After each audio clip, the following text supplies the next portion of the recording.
what's going to happen in November, and it's going to come as a big shock to you. People don't like corruption. They don't like the White House looking like eBay. And you have sold, if it ain't nailed down, you've sold everything. And they don't like a set of politics that goes from the rule of law to the rule of one man. And they're going to reject crony capitalism that has been now the rule of what's happening at the White House. And you're going to get your comeuppance. Now, you can say all you want about socialism. I can tell you right now that's not where the Democratic Party is. It's about building the middle class. That escalated quickly. Glenn, I want to popular leaders. The most popular leaders in the Democrat Party today. I want to compliment you. Avowed socialists. The most popular leader in the Republican Party has sold everything that's not nailed down. Take that ballroom and take everything that's going on with his kids, with Secretary of Commerce's kids, and with Witkoff kids. They are making money in this government, and you went into public service to serve good. And I compliment you. And so did you. And so did you. And now you're sitting here defending a party that wants to have socialism. And you did not walk out. You did not walk out $4 billion richer. Ram, you may have a point, but this is why. Let me just begin. You are deflecting. I think it's big time.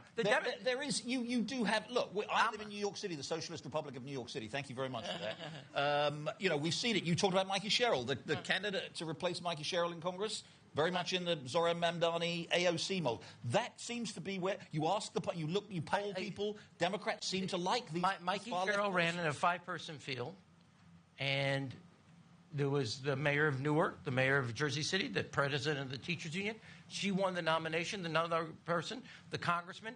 50% of the electorate of the new Democratic primary, where you had multiple choices, was the 2 most conservative members. That was also true in Virginia and Northern Virginia to replace Jerry Connolly. 11 candidates, 1 got 59, the most conservative member. So I actually reject, and if you looked at Manhattan Institute, your paper wrote about this, Manhattan Institute does a poll of Democratic primary voters, literally 50% describe themselves as moderate. I know where the noise is, but I also know where the voters are, and it's not the same. So if I can, first of all, one thing that I believe is that the challenge we have in politics today is you can't have a discussion without someone unable to wait until it's their turn. And so just wait until I finish. And I will respect your time, and you can respect mine, because that's the way we should treat each other as Americans and as folks that do respect the service that you've had.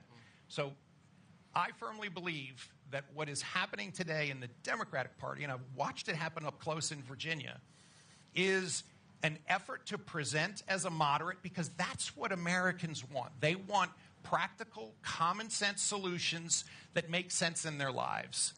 And yet, what we saw in Virginia was someone who presented themselves that way and then turned around immediately and literally enacted policy decisions that she had said on the road she would not do.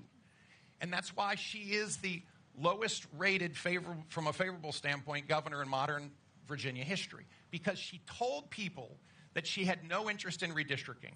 She told people that she was going to work to bring costs down and make things more affordable.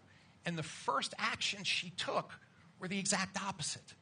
And that is the issue today, which is I firmly believe that the challenges that we see with favorability in the Democratic Party, and as we said earlier, there are challenges in the Republican Party as well, but that challenge in the Democratic Party, I firmly believe, is rested in the fact that it is a party that is moving strongly to the socialist side of things, is presenting itself as moderate, and there are no moderates in the Democratic Party today who are winning. It's just that simple. Who, by the way, they may win at a ballot box, but when they start leading and serving, they are demonstrating something very different. All right, Ron, we've got a little more time than on the clock, I was told, because it was such a fascinating conversation. So, but respond to that, Ram, and then I do want to get on to at least one subject of policy. Let me just say this on the redistricting.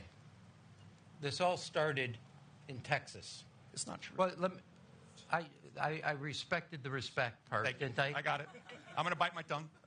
My wife would have yelled at me by now. So well, let me do it for her. Yeah. Okay. Okay. She's not here, so let me hand it for you. Okay.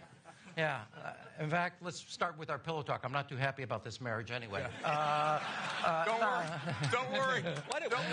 We never find. Why don't we keep getting back to the bench? That may say a lot about the two of us. So number one, redistricting has been started here in a way, and I'm watching China. They're working on research. We're working on redistricting. We're working on ballrooms, and they're working on bullet trains. This is you can sit there and say this. Do we have challenges on our party? I was there before you were there.